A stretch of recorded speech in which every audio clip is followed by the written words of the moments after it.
And here come the Mountaineers. You're watching the 2022 Gold Blue Spring Game on Big 12 Now on ESPN+. An absolutely gorgeous day in Morgantown. A treat to behold and a chance for this West Virginia football team to show the fans and the coaching staff what they have got. A final test, an apex to all the work that they've put in the spring.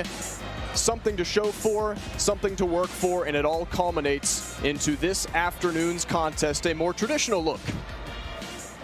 Hi everybody, welcome in. Andrew Creedy joined alongside by Dale the Wolfman Wolfley, and there's so many facets to this particular game as we are into the Neil Brown tenure. What stands out to you the most? Well, what's going on is, there's going to be opportunities right now. A lot of opportunities for this team, and who's going to step up, who's going to make it happen, and who's going to go into the season next fall and make it go and work, man. If you had to pick three things, what stands out to me, Graham Harrell, obviously the new offensive coordinator. There's a new look to the secondary as well, and obviously the offensive line expected to be a strength for this year as well with all the experience but youth that they're bringing back. Yeah, the first thing you want to do, this is an exhibition game, so you want to come out of it being healthy, free as best as you can. You probably won't see many tackling going on for that reason. Number two, Graham Harrell. What quarterback here is going to take charge with the offensive line, step up and get it done? And of course, number three is on the secondary. They're young. How are they going to play in front of this live crowd, in front of national TV? You want to see, they're fast, they're good, and of course, middle linebacker Lee Koba. Everybody's waiting for it. How about you? So as much as a tradition as the spring game is, it's also got to be a quarterback battle, as is tradition. So here's the group that they've got right now. Garrett Green with the most experience coming back for West Virginia. Coos Grouter, obviously a lot of expectation thrown onto him, and Nico Marchiol, probably the future quarterback #1 as we move on through. The Arizona Gatorade Player of the Year really needs no introduction, but between these three, what do you got, Wolf? Well, right now I think Garrett Green, being the older guy, redshirt sophomore, one varsity club letter, he's probably got a little bit better idea of the grasp of the offense. Nico is that guy that everybody's looking like, how good can you be? And I think he can be really good. And then, of course, Will Crowder, Goose, I'm telling you, he's got some real abilities, and he's up, he's a little bit down, but, he had that offense last year. Now he's got a new offense here. So give the kid some time, and he's going to battle. Three good quarterbacks, three great opportunities. An exciting preview for this West Virginia football team. It's the 2022 Gold and Blue Spring Game. Amanda Mazey's on the sideline. She'll catch up with head coach Neil Brown when we come back from Milan Puskar Stadium. You're watching the 2022 Gold Blue Spring Game on Big 12 Now on ESPN+. He could not ask for a better situation for the 2022 Gold Blue Spring Game. A third member of our broadcast crew is Amanda Mazey, and she's got head coach Neil Brown on the sideline. Sure do. Thanks a lot, Andrew. First of all, Coach, you said this is a final exam for these 15 spring practices. So what exactly are you looking for today? I just want to see the guys compete and who can execute under the pressure of the fans being in the stadium. It's a beautiful day. We want to have fun here too, and so we've got them divided up. We've got different head coaches, and so it's going to be a fun day here. I know that you told me earlier in the week that you're really going to be keying in on the secondary today. Not a lot of experience, so I know that's going to be one spot you're really going to be watching. Yeah, absolutely. Defensively, the secondary, we really want to test them and see how they react with fans in the stands for the first time. A lot of talent there. We can run, just inexperience. And then on the offensive side, it's the quarterbacks. How can they perform? Can they execute the calls? Can they be accurate with the football, take care of the football with fans here? How about this weather and the fans? Well, it's an exciting day and really a special event, raising money for Children's Hospital. Children from the hospital being able to come on the field for the first time in 2 years. Great weather, big fans. Hopefully we'll put on our show. We'll do our part. All right, good stuff. Thank you. Professor Brown, we'll check in with him after the first quarter and see how he thinks his guys are doing, Andrew. Thank you very much, Amanda. Here's a look at the rules for the traditional spring game. Traditional four-quarter game. Clock will be running until the final 3 minutes of each half. And Coach Brown will also add some addable situations. He'll run something back if he didn't like what he saw, and turnovers obviously stops play, Wolf. Yeah, absolutely. And when you look at this, you're just trying to get a general picture of where your team is at. Right now, at this moment, and at the end of your spring ball. This is the 15th practice. Here to go. I said it before, this is the final exam, so good luck, boys. They say in NASCAR, gentlemen, start your engines. Well, boys, it's time to start your engines and get ready for the spring game. Parker Grotehouse just went one-on-one with Davis Mallinger, who is back to return that kick. So, we said traditional, but that's kind of outside of the purview there. It is a warm day in Morgantown, pretty much the opposite that we've had to work with throughout the entirety of the spring. The coaching staff saying that they've probably spent more time inside than they have outside. You go back to Thursday, it was 45 degrees and raining, so you couldn't ask for a better situation. Well, they say it's almost heaven, right, Andrew? So obviously coming out today for the spring game, shining on the Mountaineers. It'll be the Gold offense getting ready for the Blue defense to start things out, as we are underway from Morgantown.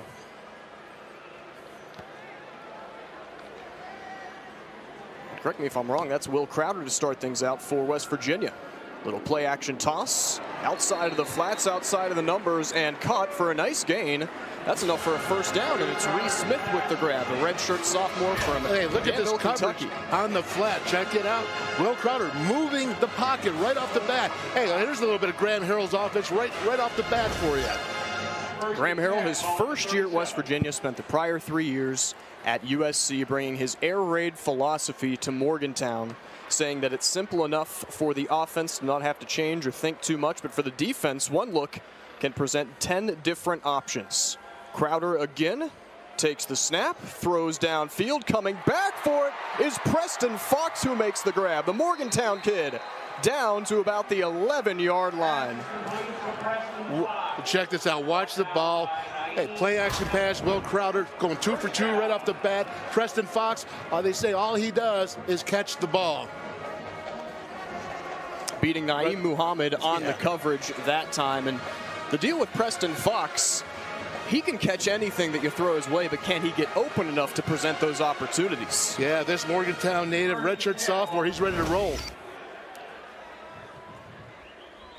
So 1st and 10 for the Gold.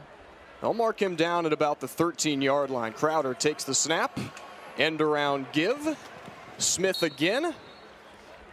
Inside the 10-yard line and knocked out of bounds. So Will Crowder is 2 for 2. That's a 50-yard gain, by the way, on that big pickup through the air. Crowder, the red shirt freshman from Gardendale, is looking great. And the offense starts quickly again. Here's a give. This is Lynjay Dixon to the outside. Dixon going to reach over the pylon. He is in for a score, and the Gold rushing out to a lead in minimal time. What a run. You know what, you say Lynjay Dixon, he's got the moves, he's got the speed, he's got the jukes, but guess what? He can also do some trucking, and that's trucking over defenders for the touchdown. That's a nice job by the redshirt senior on a Clemson transfer. Wow, great start for the Gold. 5'10", 188 pounds, 50-year senior from Butler, and Danny King is on for the uncontested extra point as the Gold team has started out 6 and make it 7. Lynjay Dixon, the 7-yard touchdown off that 50-yard gain. We'll step aside. Gold Blue Spring Game is on ESPN+.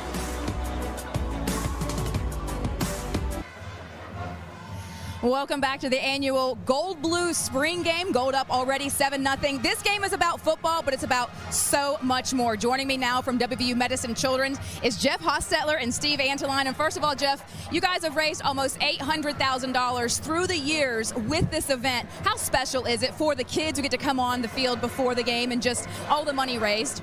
Well, it actually started back with my father-in-law, Coach Nealon, and his wife, Mac. They started this spring game thing and doing things with the Children's Hospital. It's awful special. To have our kids be able to come out onto the field, Coach Brown is amazing, but to see the smiles on their faces when they're going through such tough times, it's pretty awesome. And there are a lot of great things going on at WVU Medicine Children's. A lot of great things, and you just look over there and you see that big old building. It's going to be an amazing building. It's going to be staffed with some of the greatest doctors in the country. It's going to be a facility that we're all going to be awful proud of.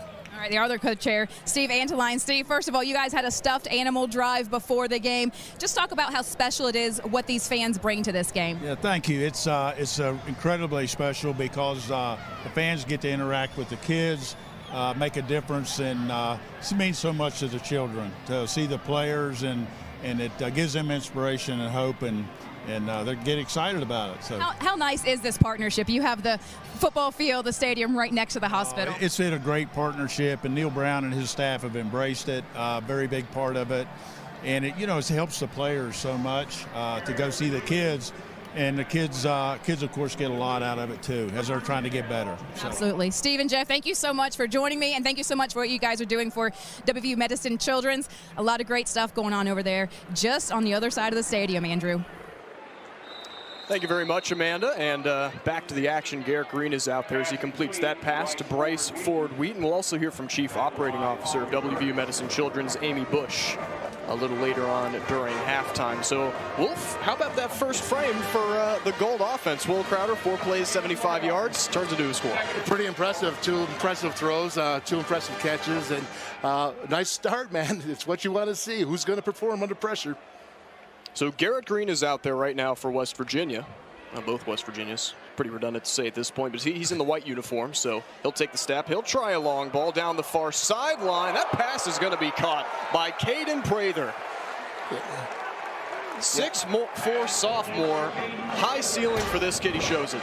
Watch him drop it in the bucket. Hey, you want to know what Graham Harrell's offense is? Is this 2 deep balls in the first, 8 plays? Yeah. Offensively. So, again, you're getting a good look at what Graham Harrell wants to do.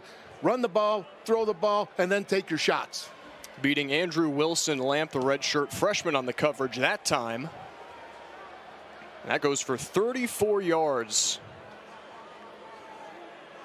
Blue offense up to the 43. 1st and 10. Tony Mathis in the backfield at the right hip of Green. And snap comes back to Garrett. Good protection. And a little over Bryce Ford-Wheaton that time. Yeah, a little high there for Garrett with that out to Bryce Ford-Wheaton. But I'll tell you, Bryce Ford-Wheaton's really coming on. He's got 3 varsity letters. He's looking good. He had a really good spring. And, he just looks so intimidating when he's not in the uniform, and even more so when he is. So the challenge for Garrett has been operating at a cleaner level than he has been. The game has slowed down for him, according to head coach Neil Brown. And that has brought about a confidence to his approach as he faces 2nd and 10. Now trips out to the left, and the handoff this time to Mathis, past the 35, and mark him around down the 30.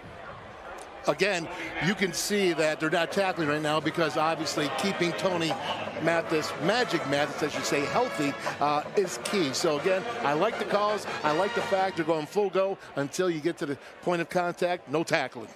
So Davis Mallinger coming up for the ostensible stop. 3rd down and 4 to go. So 3rd down situation here for Garrett Green, the redshirt sophomore. And it's on to Mathis again. Stopped a little bit short. That'll bring up 4th down near the 25-yard line. That was Jordan Jefferson, the redshirt junior. Big JJ, he's having a great spring, really coming on. He's going to be definitely counted on in the fall, coming up and being one of those top guy performers on the D-line. They call him the greedy gang, Andrew, because they're greedy to make tackles in the backfield. And the variety for Jordan Jefferson, he can play basically any position inside. D coordinator Jordan Leslie thrilled to have that variety. 4th and 1 now. Green, the give, and Mathis will try and push ahead. Looks like he'll get enough as we can take a deeper dive into the running back core. Wolf, I think it's more depth than last year. Obviously, all the focus on Letty Brown, what he was able to do, but outside of Letty, there really wasn't very much a different story this year. And Tony Mathis has stepped up. Justin Johnson stepped up a bit. You saw him in the bowl game, and Jalen Anderson, and of course you just saw Lynn J. Dixon score the touchdown there. So again, it's a 4-way battle. They're all going to contribute, in my opinion. 1st and 10 here for the Blue. From the 25, Green going to time one. Back pylon just a little bit in front of Caden Prather, who already made a catch. You like the look there. You like the one-on-one matchup. Just couldn't put it there. Well, you like that matchup because he's been good this spring. He's going up for that 50-50 ball, which means anyone has the opportunity, but who wants it more? Well, Caden Prather's had a good spring and wanting it more for the 50-50. Not that time. Ball was out of reach. Andrew Wilson Lamp on the coverage that time. 2nd down and 10 from the 25-yard line. Getting a variety here to see for Garrett Green. I like the protection so far, also offered by the offensive line. Hadn't had a chance to call their number quite yet. You just cursed them right there. Did. You know what? You talk about that. Offense number 50, 5-yard penalty, still 2nd down. Brandon Yates, 6'4", redshirt junior from Middletown, Delaware. Yeah, no, the Brandon's had a kind of an injury-prone spring, kind of an injury-prone winter as well. So Jaquay Hubbard has been pressing him a little bit at the right tackle. Now, he moved to right tackle from left tackle this spring. So, again, he's going through some new things, but he'll be there at the end. Yeah, 4 of 5 for the most part sorted outside of that battle. So first penalty of the game will make it 2nd and 15 for the Blue. And we got another whistle. Delay a game. Offense. 5-yard penalty. 2nd down. No. Now, this is what you're seeing with young quarterbacks getting a hold of a new offense. Obviously, to me, it looks like they're still clicking pretty good, but you're going to get those kinks right there. This is what spring is all about. Work those kinks out. Part of the limited 15 practices, playing in front of a crowd. Green again on 2nd and long, and to go for it again. This is a jump ball that's going to be picked off in the end zone. Aubrey Burks, the sophomore, was waiting for that one. And our first turnover of the game. Yeah, Aubrey Burks, nice play right there. He threw it into double coverage. Aubrey's playing, it was man free. He's playing over the top, doing what he's supposed to be doing. This is a sophomore, and this guy is really going to be special. The coaches like him. Look at the second look here. Ball is up. You can see Garrett Green going for it. I would say that's probably not the best of throws there. Again, double coverage, and Aubrey Burks, so go ahead. Who's making plays in front of the crowd, in front of the TV? Aubrey Burks is. Yeah. Was looking for Sam James was Garrett Green, and that was the thing that you're trying to eliminate from Garrett Green's game, is sometimes you just have to chalk up that you're not going to be able to make progress. It was 2nd and long, but that's the thing you're trying to get rid of from Garrett Green's game. So that's 5 points. Turnover is worth that amount, which will give Gold the 12-0 lead. And here we go. Nico Marchiol, the freshman from Chandler, Arizona, will step in 8 in white for the Gold offense. 1st and 10 from his own 20 after the pick. And Nico going to keep it here on the first frame. He'll get hit about on the 30-yard line. Get about 10. Showing his legs. You know what? You got this is a draw play. It's called. He's up. You know, this is great. Get a young guy like him using his legs, get him into the game. First time he's playing in front of a Mountaineer crowd. I like the call, man. I really do. Good job. Get him going. Let's see if he gets his rhythm rolling. Jairo Favris on the tackle, and the challenge for Nico, obviously, the kid is still a high school senior, so the game is so fast. But what stands out to me for Nico is that he's got a great awareness for the people around him, and he looked pretty smooth in making that operation. Here we go. First toss of the game. Preston Fox just a little bit ahead of him, and Fox almost had another huge grab, a recipient of a 50-yarder from Will Crowder on the last look. Yeah, look at him, got good protection, but he takes the shot. It was obviously a missed coverage, blown coverage there, just a little bit ahead of him. Again, Nico, first time out. He got up. Hey, as you said, he should be taking his girl to the prom right now. Instead, he's out here going ahead in front of Mountaineer Nation. I love it. Go ahead, keep it going, man, because this kid's going to be special. So Preston Fox, 5'10", redshirt sophomore from Morgantown High School, has been able to get open here. 2nd and 10 after the incompletion. Marchiol from the 30. Gonna give it to Lynn J. Dixon this time. And the interior able to get to him. 3 surrounding him. Hershey McLaren will get the stop. The redshirt sophomore from Friendship, Mississippi. Yeah, Jones County there, junior college. And I'll tell you what, I'm looking for him. He had 5 interceptions last year. He plays big. He was MVP his senior year in high school for football, basketball. He's quite the athlete back there. Once the game slows down for him here at this level, he's going to be just fine. 3rd and 11 now. Went for a loss of 1. 5:10 to go, first quarter. Snap comes back to Marchiol. And Nico getting chased. Gonna keep it and limit the damage, as he'll pick up maybe just 1. Ja'Cory Hammett on the pressure that time. Redshirt freshman from Miami. Previously at Northwestern, whose cousin is Teddy Bridgewater. Yeah, you know, at Miami Northwestern, Robert Pickett alumni there. We remember Robert, 1988 team captain that played for the national championship team. Very close with Ja'Cory Hammond and his family. I think he really influenced him to come here, be a Mountaineer. So I know that's some great tides down there in South Florida. So Gold up 12-0. They'll be on to punt it away. Sam James is back to return for the Blue.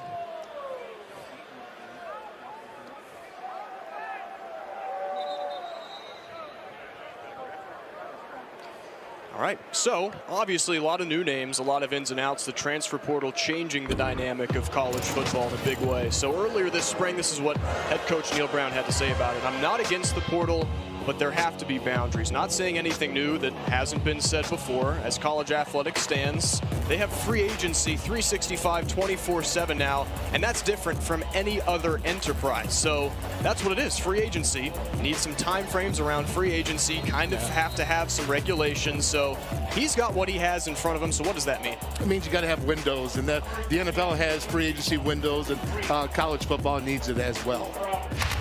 Colton McGee was on that punt, by the way. And McGee going 37 yards with that one. Goose Crowder's back out and will sling one a little bit in front of Caden Prather. A little bit in front, a little bit of the timing being off there.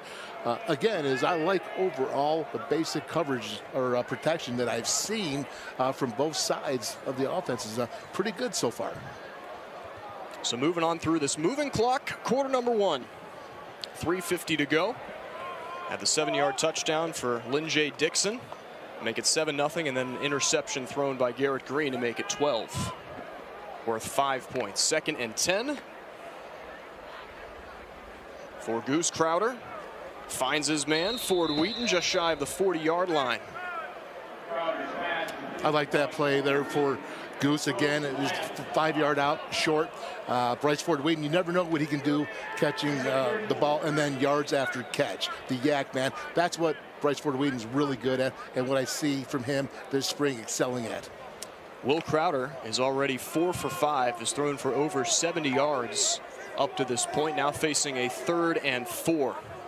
Yeah, twins to each side. And Johnson in the backfield with him.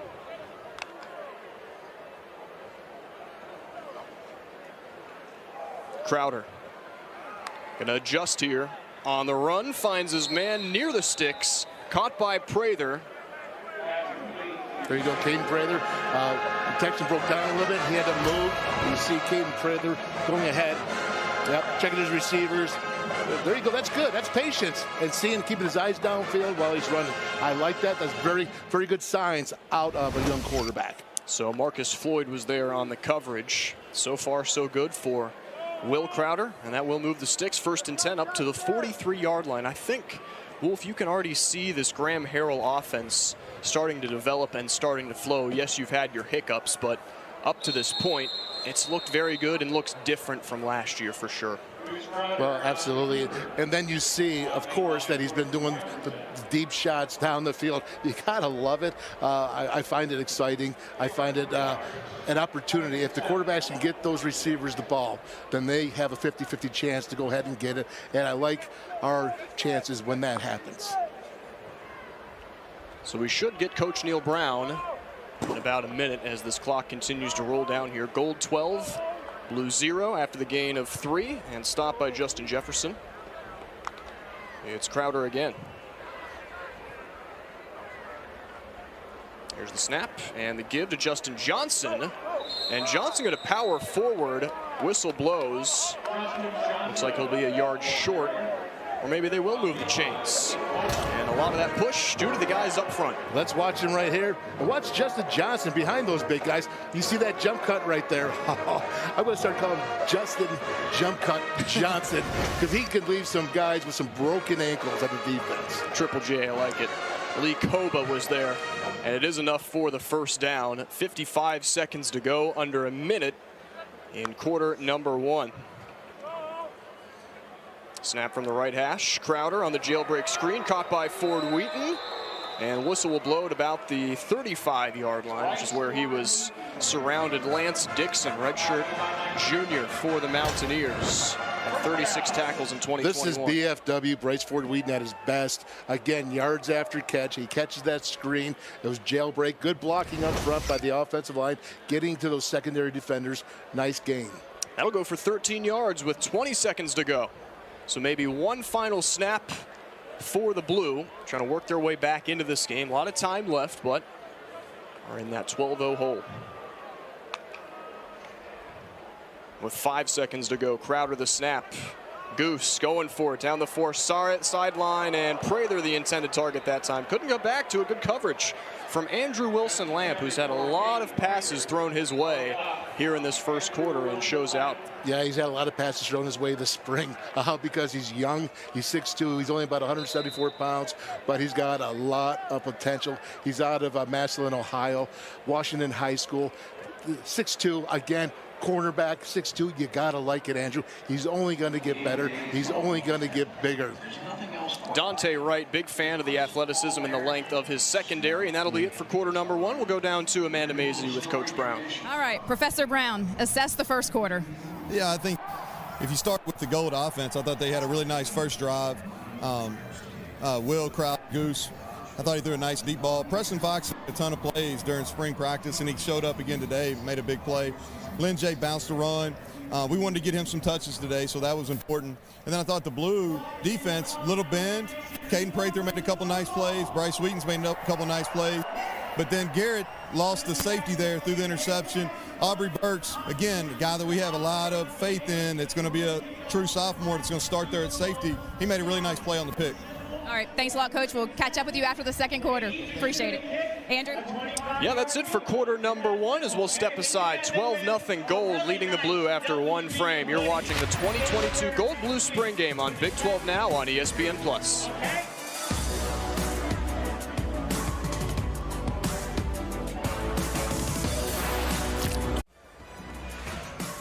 We are ready for quarter number two of the 2022 Gold Blue Spring Game in Morgantown. A gorgeous day, back to the action. Andrew Caridi and Dale the Wolfman Wolfley. How about this so far? Goose Crowder, 6 of 8, 68 yards. 3 for 3 for the Gold team. Eric Green is 2 of 5 with 38 yards. We've seen Nico Marchiol with a brief scamper. As we're back underway, Goots will take the snap and give the end around to Sam James. Around a couple tacklers and over the 30-yard line. Yeah, I really liked the play there. The defense really extended it out, ran it out. He couldn't find much room there because of the speed of the defense and the pursuit. Aubrey Burks was there to force that out of play, which will turn it into a 3rd and 7. We haven't seen Coach Brown or anybody throw a little bit of a wrinkle in there, a redo. I think that'll be left for the later stages of this one. Yeah. Not yet. But again, I like what I'm seeing here in the personnel of Graham Harrell. He's going 10, 11, and even so a little bit of 12 personnel. The more variety the QBs see, the better in terms of getting their growth where it needs to be, according to Coach Harrell. Crowder takes it again, wants that far sideline just over the head of Bryce Ford Wheaton. Andrew Wilson Lamp on the coverage again. So Jordan Leslie, the D coordinator, has seen improvement from his group, and that'll make it 4th down and 7 now from the 31. What I liked about that is that the defense showed a bear defense.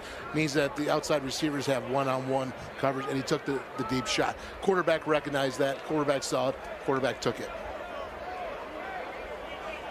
So group will stay out there for 4th and 7. Crunch time for Goose from the right hash mark. He's got Justin Johnson to his left.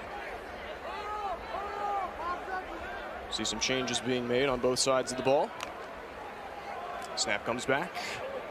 Crowder has James. Touchdown. Wow. Got the speed coverage there.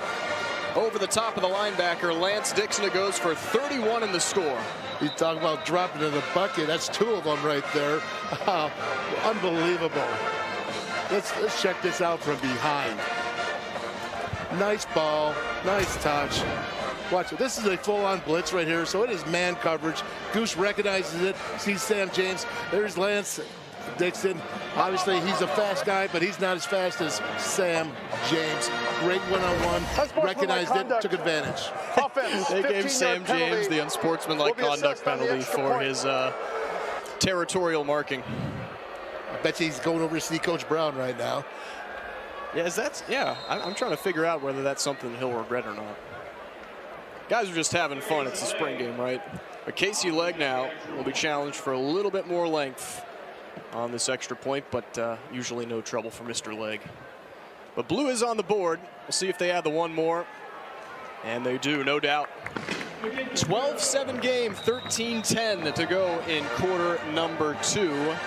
What stood out to you about that drive, Wolf? Well, I'll tell you, number one, I'm going to say Casey Legg. He's got the leg. He made all 35 extra points last year. Let's include this one there.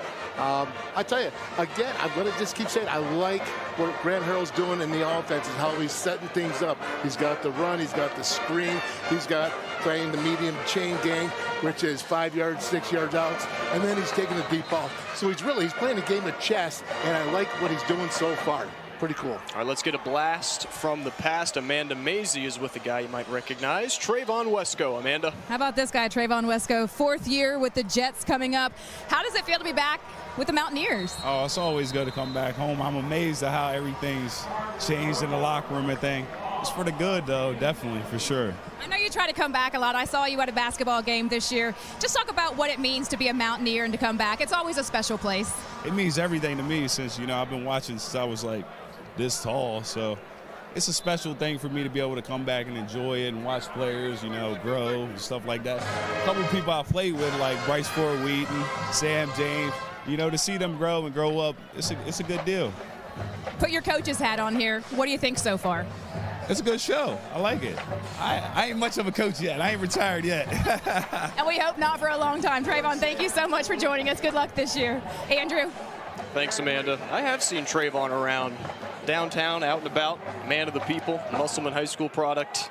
As we're back to the action, 13-10 remaining second quarter. Nico Marchiol is back out there for West Virginia. Got the wing blocker to the left, 1st and 10 from the 25. Marchiol going to keep it, or this is Garrett Green rather, and push to the outside for Jarrell Williams. Right on the money from Garrett Green. Yeah, look at the throw out there, out to the flat. Nice throw. Again, what's he doing? He's on the move. His play action, and he's on the run. You got to like the accuracy right there. Got to like the catch. Wow, good job. Jarrell Williams right there. That's a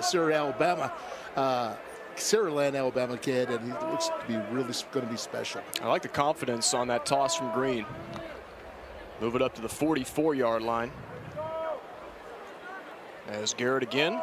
Going to keep it on the ground this time. Gets a decent push for 5, which will bring it to 2nd down. So we heard from Trayvon Wesco, but he's not the only former Mountaineer or persons of interest who are attending today's game as we're chugging on through the second quarter. This is just the short list, Wolf.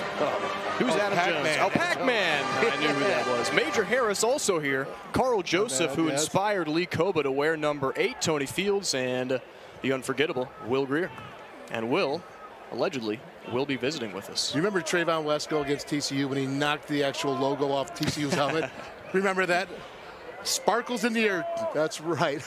Well, there's the YouTube video where Carl Joseph also, it's titled Carl Joseph Kills a Man in Oklahoma. It happened a couple of years ago, too, as Green. Again, going to keep this one on the ground and just get the consistent yardage. Yeah, I remember that play. But, if you look again at this offensive run here, you can see the offensive line, they're making a push right now. They're getting 3, 4, 5 yards of crack. This is what, 3rd and short. That's called working the chains and making it more manageable. A quick restart. Another give over the 35 and near the 30 for the 1st down on 3rd down and short. Good push from the offensive line again, and we'll refresh you to what we got going on, creating those running gaps. Yeah, look at this graphic right now.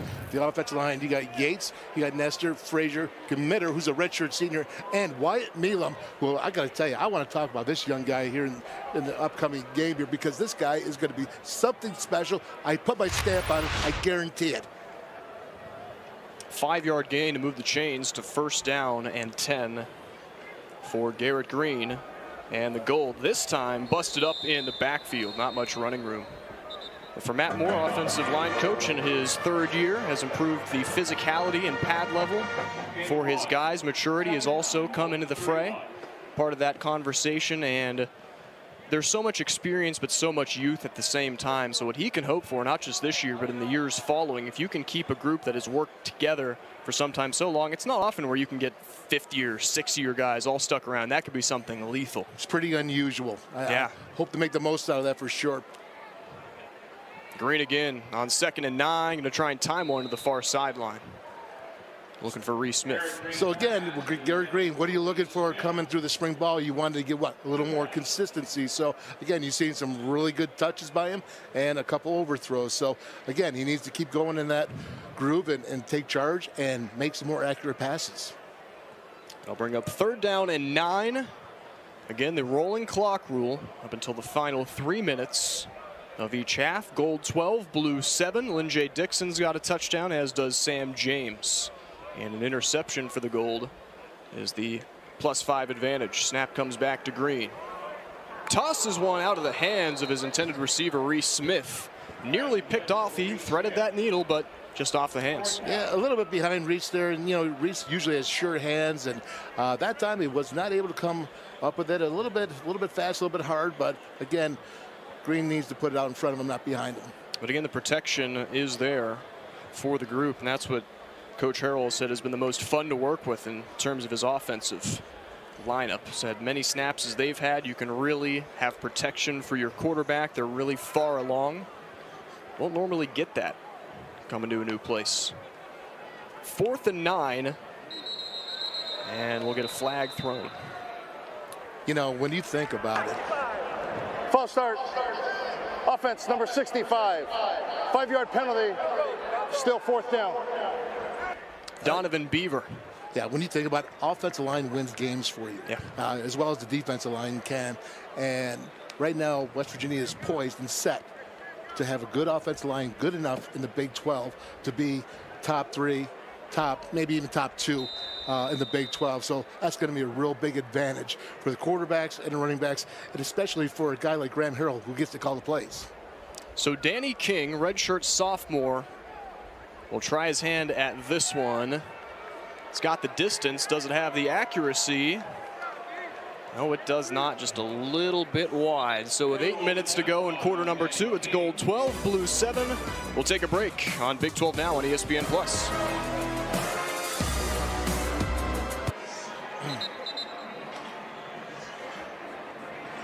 Welcome back. 7:58 mark, second quarter. This is how we got here.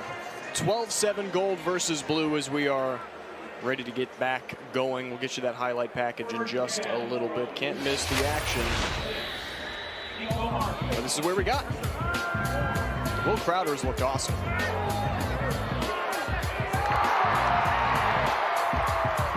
He's got that long gain to Preston Fox for 50 yards. And then the run from Lynn J. Dixon to make it a 7-0 game. 4-play, 75-yard drive for the Gold. You also got the interception from Garrett Green on the ensuing possession. Into double coverage. Snared by Aubrey Burks there. And then Will Crowder with a nice ISO against Sam James and Lance Dixon, which is where we're at. Pretty ball right there to Sam James. 2nd and 6 as we get back to the action. This is Nico Marchiol out here for the Mountaineers. And he'll keep it, being pressured. Finds his man over midfield. That's a good game for Brian Palende. A Colorado State transfer, doesn't catch many passes. He was brought on as a blocker, but that's the part of his game that's coming along. Yeah, that's what's come out this spring, is that he actually has hands that can catch the ball. Not only just a blocker as he was at Colorado State and Miami, but again, he's going to be a great addition to that tight end. These quarterbacks doing a nice job throwing the ball on the run. Palende, the 5th-year senior. Marcus Floyd will get credit for that one as it goes for 10 yards. 1st and 10, right from neutral territory. Nico steps back in the pocket. And miscommunication there between him and Bryce Ford-Wheaton. So we talked about the quarterbacks. What's the competition going on, and how are they doing thus far? And here they are. So you're going to see Nico right there. A little bit of miscommunication going on between him and the receiver. Are you grading them? I'll tell you, I graded right now Garrett Green doing pretty good. Will Crowder looking like he's stealing the show right now. And of course, Nico doing some really good stuff, what he's done all spring. And then right there you saw the miscommunication going on, something that he just needs more time and experience. Will Crowder 8 of 11 for 125 yards up to this point. With the score, 2nd and 10 from the 50 here. Still a 5-point difference, the INT for the Gold. Markiel going to find that screen pass. Block got, and they will blow it dead. That's a spring ball call right there. Yeah. But we'll see. Don't know what would happen if that was an actual live play in a regular game, but we'll go ahead with the official on that one. They got him. But boy, I'd like seeing Caden Prather. I'd like to see him galloping down the sideline. I think you're going to see a lot of that, Andrew. Yeah, Prather with 3 catches in the game, too. Malachi Ruffin got around his block enough to stop that one. 2nd and 10, and they will keep it at the 50. 5:08 to go. You're in quarter number 2. Tony Mathis, redshirt junior, in the backfield with Nico. And from the right hash mark, Markiel. Gonna step up in the pocket, throws on the run, finds his man at the 25-20, whistle blows. Good catch for Grayson Malashevich, a local kid from Spring Valley High School, redshirt junior. Watch Nico here. He extends the play. He's keeping his eyes downfield, and he gets to the Grayson Malashevich. Do you just not love saying that name? Malashevich. There's no doubt about it. Great program guy as well. Used a ton on special teams. Probably get a little more opportunity on offense this year. You got to love what how he's helped the team in recruiting as well. 27-yard pickup that time. Lance Dixon coming from behind to work to make that stop. As carry goes to Tony Mathis this time. Aubrey Burks there for the stop. 4 minutes to go in quarter number 2. All that was right there was an inside zone to Tony. And, you know, again, going ahead and a nice push, getting 2 yards. Tony's going to go another 2 yards, guys. The whistle blew right there. He's going to run through some tackles and move people backwards instead of him going back. 2nd and 8 for Markiel. Blue trying to close this gap here. And the play action toss through traffic. James gets a hold of it at the 20, but busted up immediately. We'll go to the sideline now with Amanda Mazey with 3:30 left in the half. All right, I found another VIP. His name is Tony Fields. Gave opposing offenses a day when he was here as a Mountaineer. First of all, how good is it to be back? I'm very happy to be back to watch some of my old teammates and then the new guys get out here and fly around. It's great to finally see the atmosphere for a spring game. Let's talk about you. You're here from Cleveland. You're with the Browns. You came down for the weekend. How are you going to? Putting in the work this offseason. This has been my first NFL offseason. I feel like it's been my best offseason I've ever had, so I hope my play shows this season. How cool is it to see all of the improvements to the locker room, the team lounge? I mean, pretty sweet, isn't it? Yeah, absolutely. I mean, I was here when everything was being renovated. Now I walk in and I'm like, oh, wow, I'm on the wall right there. It's crazy, so it's pretty cool. It's a nice experience to see. All right, Tony Fields, Mountaineer, great. Thank you so much for joining us, and good luck this season with the Browns. Andrew? Thanks, Amanda. Always nice to see all these guys back and get their take on it. Absolutely. You know, it's great for the fans, but it's really great for the players. They see them. They want to emulate those guys, and knowing that they're Mountaineers, they want to be just like them. And again, what is that really good for? It's good for recruiting. So great to see him here all in person. So Markiel showing his legs here on this drive. 1st and 10 from the 12. Touch pass around to Ford Wheaton, and might go for a loss here. Is trying to get some blocks around the outside, but the defense wise to it. Yeah, that play hasn't been working. That's about the 3rd time today.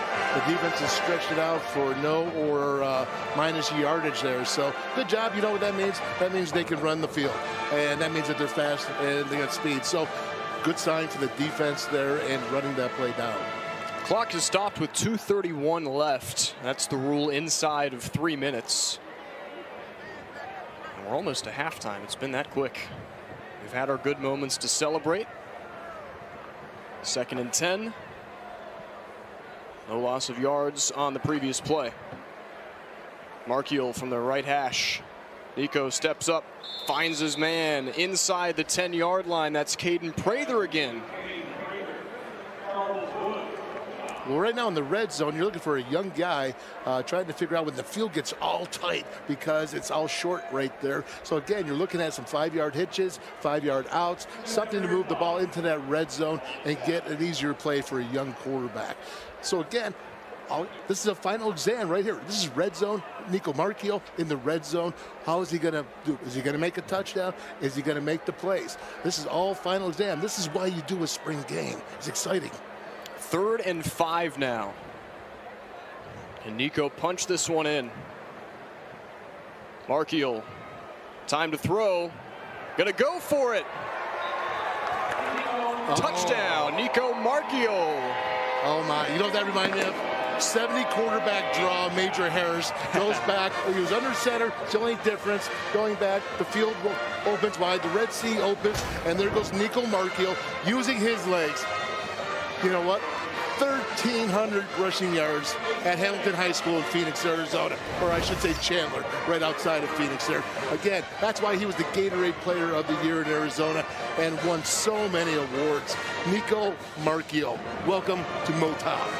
Showing the dynamic ability that he was brought on, and that'll give the blue team the 13-12 lead and tack on the +1 with the extra point with 1:26 remaining. Nico Marchiol reading the game oh so well, really, as a high school senior. Truly very impressive to see, and very nice to see with quite a test coming up week 1 for West Virginia Wolf. Yeah, the backyard brawl, man, against Pitt. Look at that. Oh, there's Ron Wolfley taking the dive. He was a fake. They all bid on Ron Wolfley, the fullback, and then the quarterback by the Hossman that we just heard from. That is beautiful. That's why I came to West Virginia, man. Watch this. Oh, the Zach Abraham. The catch in the last seconds. Chad Johnston. Look at that beautiful throw on the run. 15 seconds left. Mountaineers win. Oh, and who can forget this? Amos Zerway with his first carry of his career against the Pitt Panthers. Big Z, man. Touchdown. Pitt. The Mountaineers win the game, the backyard brawl. You know how pumped Wolf gets for that stuff. Mountaineer fans are going to have even more chances to enjoy those type of moments. This is what we got. Back 4 more. 29, 31, 30, and 32. AD Shane Lyons will visit with us in the 3rd quarter, and he's absolutely right. One of the best rivalries in college football. It's important that continues into the future. I know how strange it is with conference alignment being what it is right now to maintain those regional rivalries, one of the oldest in the country, no less. That's what sports is all about. It's why people get their butts in the seats. Absolutely. You know what? Salute Shane Lyons, especially the alumni and Mountaineer Nation, but the players. They all want this game back, and they're so happy that Shane has been able to do this. 1:10 and ticking left here in quarter number 2. Marchiol up to that point, 6 of 8, 43 yards and 26 yards rushing with that 7-yard touchdown. And I mentioned that opener for West Virginia in this upcoming season. After this play, we'll take a look at West Virginia's full slate. This is Will Crowder. Slings that one right outside the numbers. Good toss. And here is the schedule for West Virginia. Got a lot of intriguing matchups coming up as we're under a minute to go in the first half. How about Pitt? And then you got Kansas. Big 12 game right in that 2 slot. Rare, and then Virginia Tech in week 4. So that is a really, really interesting, exciting first 4 games. 11 Power 5 teams. That's a lot to bite off. So the Mountaineers got their hands full. But again, against Pitt and against Virginia Tech, I'll take that any day. You got a couple Thursday games in there as well. Always a different vibe around the town when you get that one. Crowder again right on the money at the 40-yard line. He'll find his man Jarrell Williams.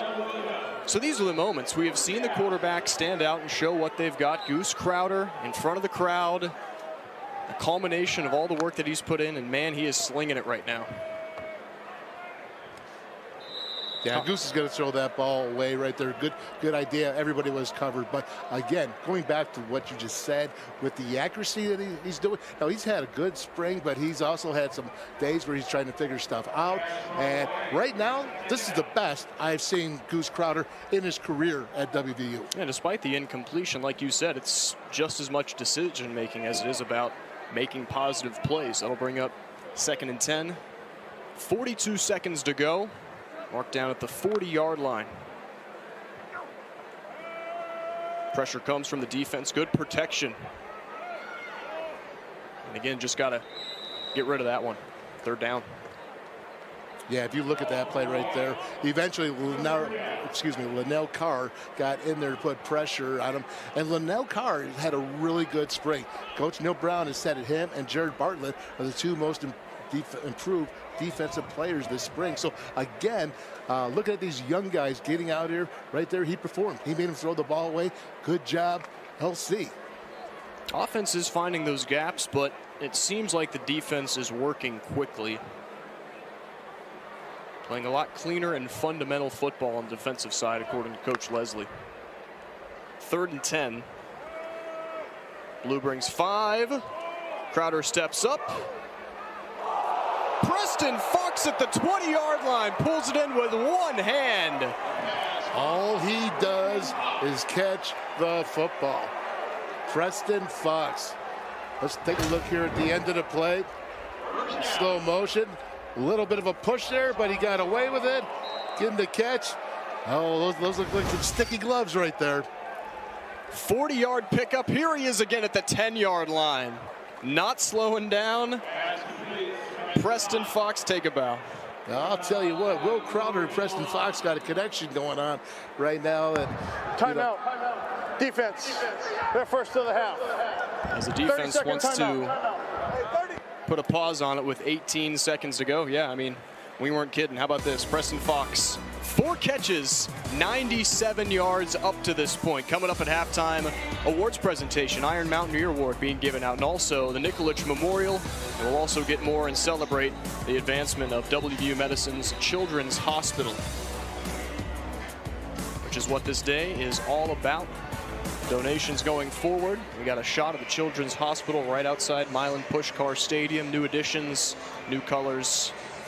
Absolutely gorgeous. Yeah. Means so much for the entire state and the community.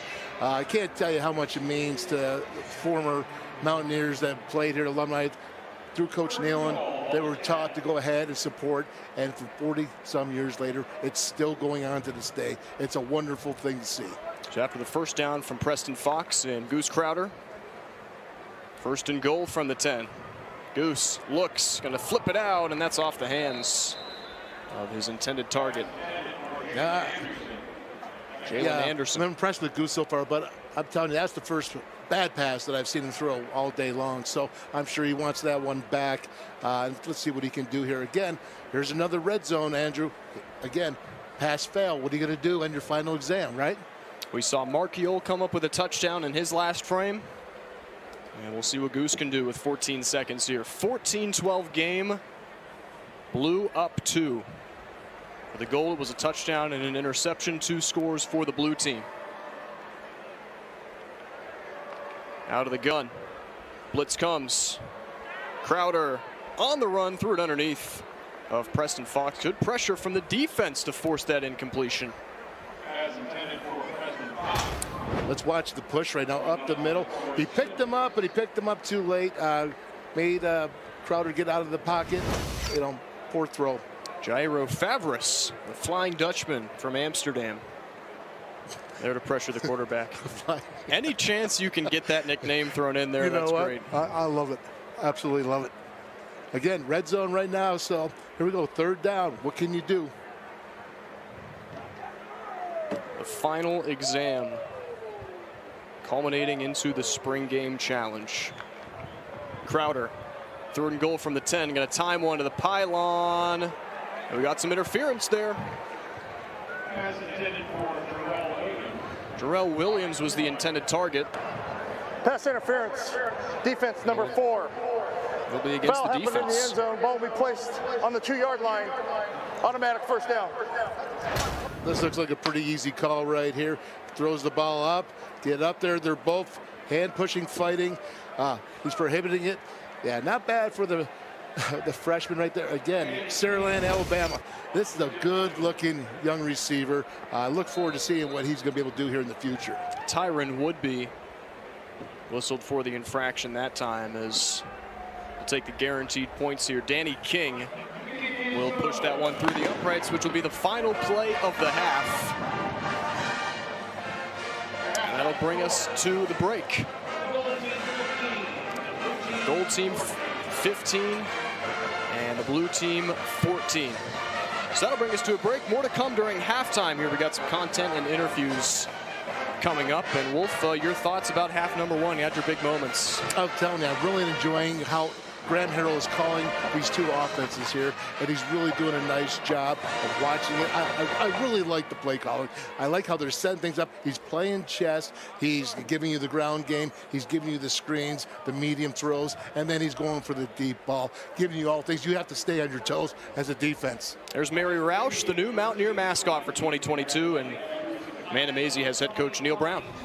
All right, Coach, I got to say, Preston Fox, I'm no football coach, but I might give him an A right now. Yeah, it's been the Preston Fox show so far, and he's done a really good job. He's out there, thought the quarterbacks are giving him an opportunity, and he's made plays. And like you hear me talk about him in the press conferences a lot because he continually shows up and makes plays. So Morgantown's on.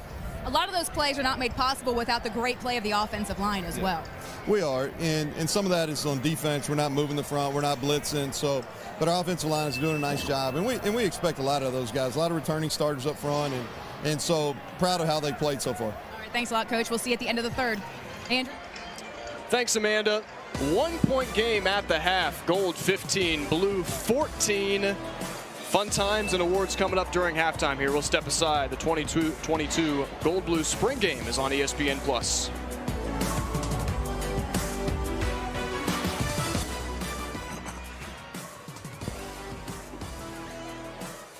Beautiful day at Milan Puskar Stadium up to this point. 1-point game of the 2022 Gold Blue Spring Game. Goose Crowder, 13 for 20, 190 yards. And according to head coach Neil Brown, it's been the Preston Fox show as well. 4 grabs with a lot of gains and moments for it. So earlier before kickoff as well, the Iron Mountaineer and Nikolic Award were given out. How about this Wolf? Frazier, Bartlett, Malashevich, Nestor. West Virginia kids getting recognized for their dedication and excellence for their strength and conditioning efforts. Yeah, I never thought that Mike Joseph would get soft, but he got Malashevich out there, wide receiver, being an Iron Mountaineer. Now, I'll tell you what, all those guys, so deserving. Zach Frazier, Jared Bartlett, Grayson, as we said, Malashevich, and Doug Nestor.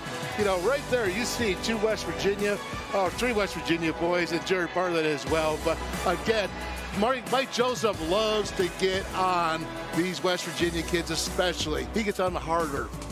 Yeah, you play for the logo there, you know what it means.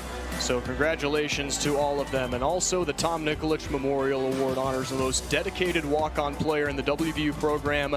Morgantown's own Nick Malone, recognized for that one, will provide crucial depth on that line.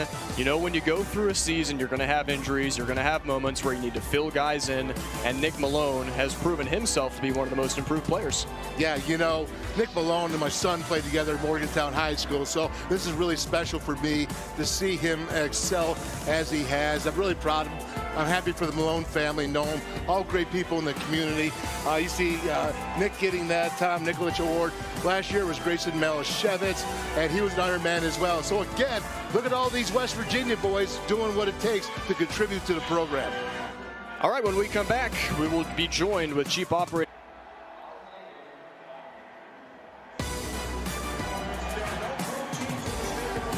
Great atmosphere at Milan Puskar Stadium for the 2022 Gold Blue Spring Game. And it's all for WVU Medicine's Children's Hospital. And we are joined now by Chief Operating Officer of WVU Medicine Children's, Amy Bush, in front of a packed crowd here at Milan Puskar Stadium. Welcome in, everybody. Amy, thanks for being with us. Thanks for having me. Obviously an exciting moment for you. So what's it mean to you and what's it mean to everybody? WVU Medicine right around the corner there. Yeah, so the spirit between the W Medicine Children's and the football team started about 40 years ago with Coach Neal, and he added the Children's to his roster, so to speak, and that partnership has just continued to grow ever since. So the support for the kids. And obviously some donations have been pouring in here, some massive improvements to be made for WVU Medicine Children. And for you, what kind of impact has that had on families and kids who are there? Yeah, so you know, when people get sick, that's usually not planned. And when kids come into our hospital, we work really hard to not only take care of their physical needs, but to keep it as child-life-like as possible. And so through donations, we're able to help have programs that decrease anxiety and like pet therapy and school.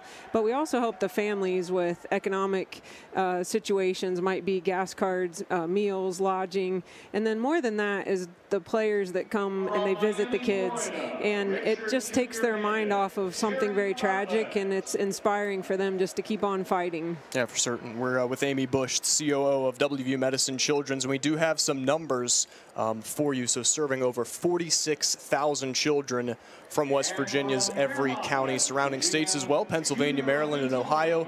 And the Gold Blue game for football, originating in 1984, has raised nearly $800,000. Started as just a floor, and now it's an entire hospital, drawing some inspiration as well from the WVU football program. Yeah, and we're really excited. You can see over our shoulder here the brand new Children's Hospital. It'll open this fall, and stay tuned for some big announcements on that, and we're going to not only cut the ribbon but have a community open house that's as far wide as you can imagine community, with everyone being invited to come and see our new home where we'll take care of the kids. And this is an idea of what it will look like. So it is drawing inspiration from WVU football's locker room. You've got computers and a resource area, food and travel assistance for the families. It's one thing to be sick, but it's also another thing to be taken care of and treated like family while you're there. Yeah, and we want those kids, they come up, they have a broadcasting room up there too if they're well enough, in our school program, and there's like a simulation of the locker room you can see there, and then the tradition of the players waving to the kids as they come across the parking lot. The kids that are well enough will line up that front glass window, and that's where the players will wave going forward as we open our new home. Well, it's been awesome work, Amy. Thanks for coming on, and I appreciate all the work you've been doing. Thanks for having me. Have Absolutely. a great day. All right, we'll step aside, take a break. That was Amy Bush of WVU Medicine Children's. Halftime continues for the 2022 Gold Blue Spring Game on ESPN+.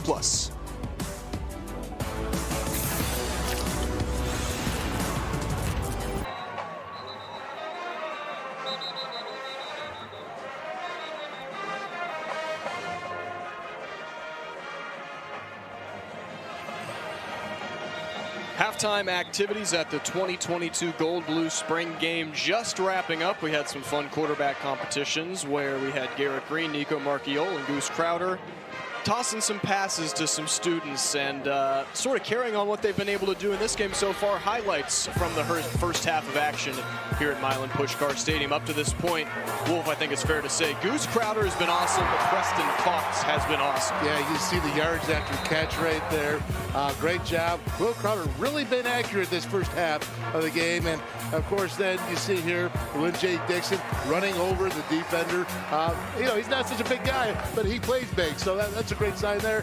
And again, you see Garrett Green who's going to come in and throw that interception. Aubrey Brooks, now they are really counting on him, the cat safety this fall, so nice to see him with that big catch. And look at this ball, Sam James and Goose. Wow, that is pretty. That was a full-fledged blitz right there. And then Nico Marchiol, we talked about final exam in the red zone. He just passed it.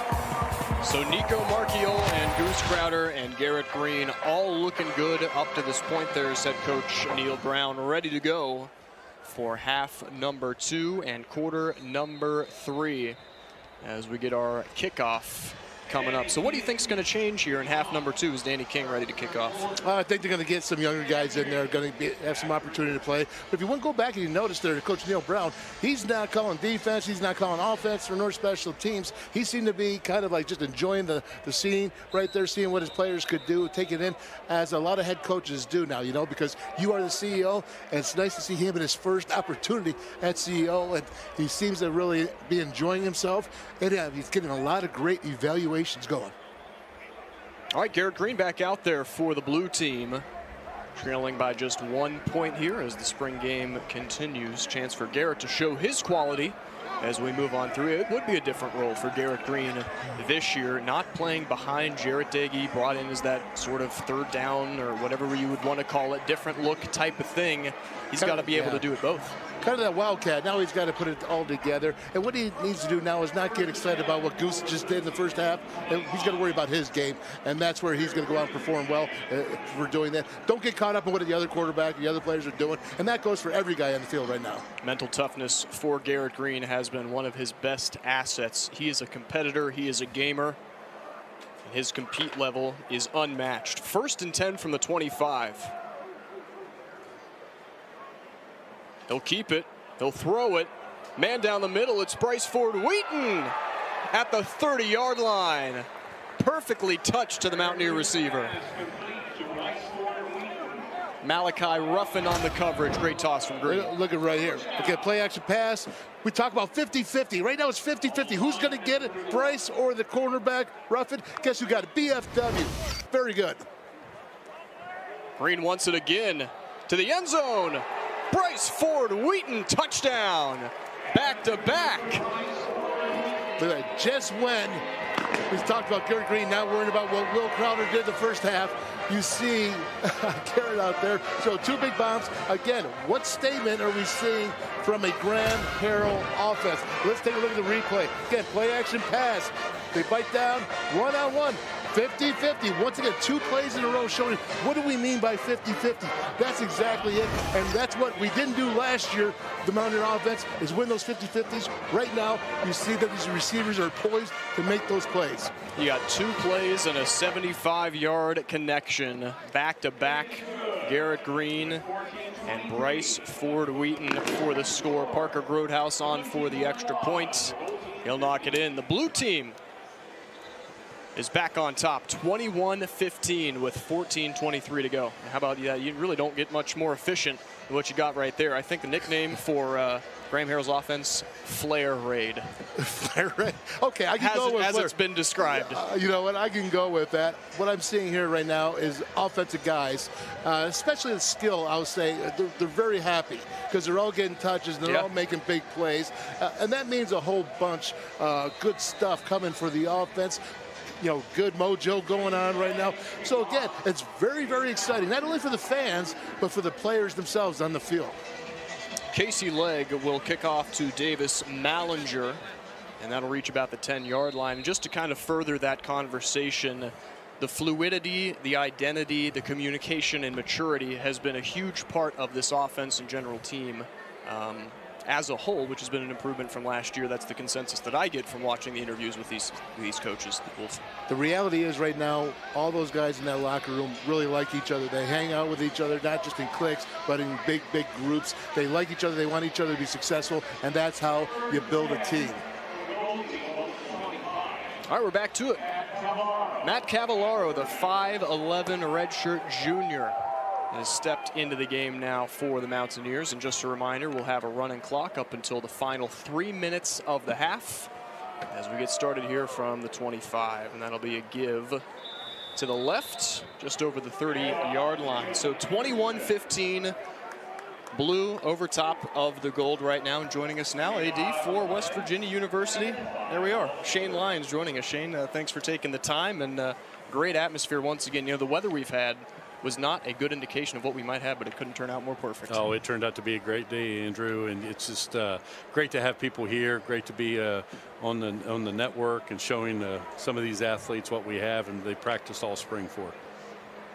2nd down and 5 here, and this will be a give on the ground again. over the 35-yard line. So just in general, got another football season coming down the pipe, which means more fall athletics as a whole. I guess state of the state. Yeah, overall, again, looking back a little bit, obviously we didn't finish where we wanted to in football and men's basketball as a whole, but, in general, those two revenue sports, it's something that we continue to build off of, and our Olympic sports is doing well. Overall, Randy Mazey has our baseball team right now going something special. Defense, number 29. Preston Fox again. Penalty, automatic first down.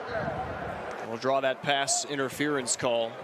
And we'll move the Mountaineers up, so just to kind of... So, yeah, it's just overall, we've done some, things that is very important to us, over the years, over $100 million in fan enhancements that we talked about, the upgrades in the football area, the Hall of Traditions at Pushkar Stadium, our Olympic sports training facilities.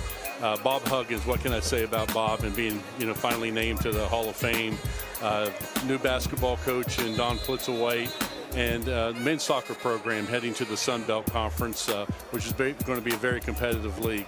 I know there's never really been an off season for you, but I think it's certainly full of interesting situations, to say the least. Yeah, overall, you always say in administration, every day is game day. There's always something moving and having to handle. So, it's exciting. Mountaineer Nation should be excited. Love what I'm seeing here. In addition of Graham Harrell and the offensive coordinator for football and what he's kind of throwing the ball around here a little bit, as you see with these quarterbacks, it's something that's going to be exciting this fall. Shane, this is WVU Football Alumni Weekend, and the players have come back, and they've just talked about how incredible the facilities are and what it's doing for them. What is it doing for the recruiting? Yeah, I think overall, Wolf, again, that was part of my vision coming in here, being at places I'd been before, of saying, we got to upgrade to be able to compete nationally. And, the vision was what we have today. And to hear those guys come back, I spent some time with them last night and a few of them today. And to talk to them to say, wow, this is pretty impressive. That's great to hear. But, again, they help lay the foundation for that, Wolf, as we move forward. But it's helping in recruiting. You talk to recruits who've come through here and talk about, we're not missing anything anybody else in the country, has. Where before we were a little bit behind. Now we're right up on par, and getting these young athletes in here, they'll change the trajectory of our football program. Yeah, so the more things change, the more they stay the same, so to speak. So it is kind of a new frontier in the realm of college athletics, and West Virginia has positioned itself in a big way. Yeah, we have. College athletics is changing as a whole, as we see it today. A lot of things changing from the landscape and different things that we're being able to do. So overall, we've done some things, as you see here on the screen, is some updates of the Hall of Traditions and that we built, and again, giving our fans the opportunity to come in even on game day and share in the history of our program, which is something that's very, very important. Shane, the transfer portal, everybody's been talking about it. You win some, you lose some. But again, the coaches really have to become the best at the transfer portal for what they have in the amount of materials they have, resources. Yeah, again, as you said there, Wolf, it's sometimes you lose some, sometimes you gain some. So, how do we even that out, and how do we, win in the transfer portal race? Unfortunately, we're going to lose some young men that, for whatever reason, decide they want to go elsewhere. But we got to use the portal to our advantage, not only in football, but for all of our sports. It's the new thing. You don't have to sit out. You can transfer, become immediately eligible. So use it to our advantage to bring the young men, young women into Morgantown and help develop them, even though they're coming from another institution. I know everything was working out because I'm getting stories on people waiting at 7 a.m. for the gear sale. I saw the line coming out the door for the Hall of Tradition, so safe to say I think people are flocking to that a little bit. Well, it's always the highlight of the spring game. In addition to the game itself, it's the gear sale.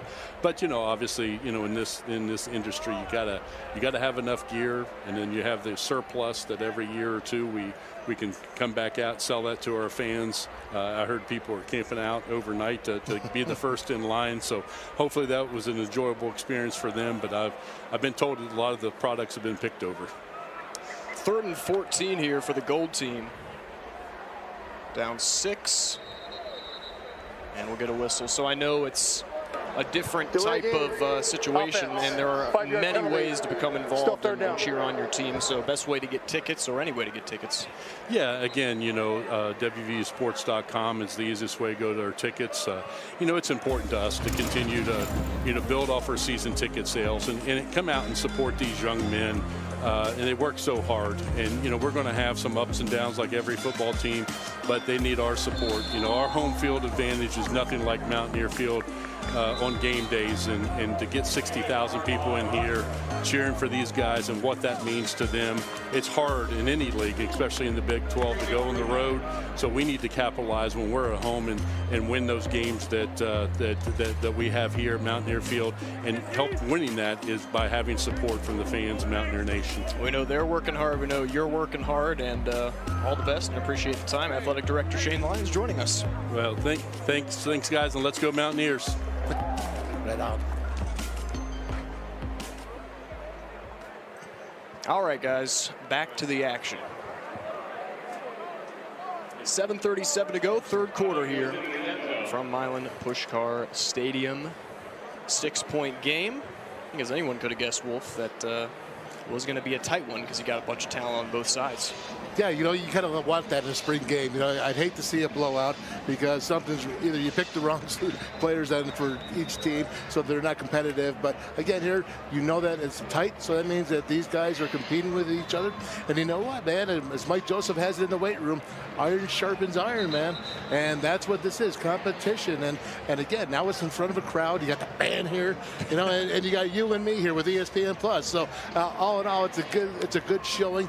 We see these guys perform, and we've had a lot of performances, not just on offense, on defense. It's going back and forth, so you're seeing a lot of good signs out of this spring game.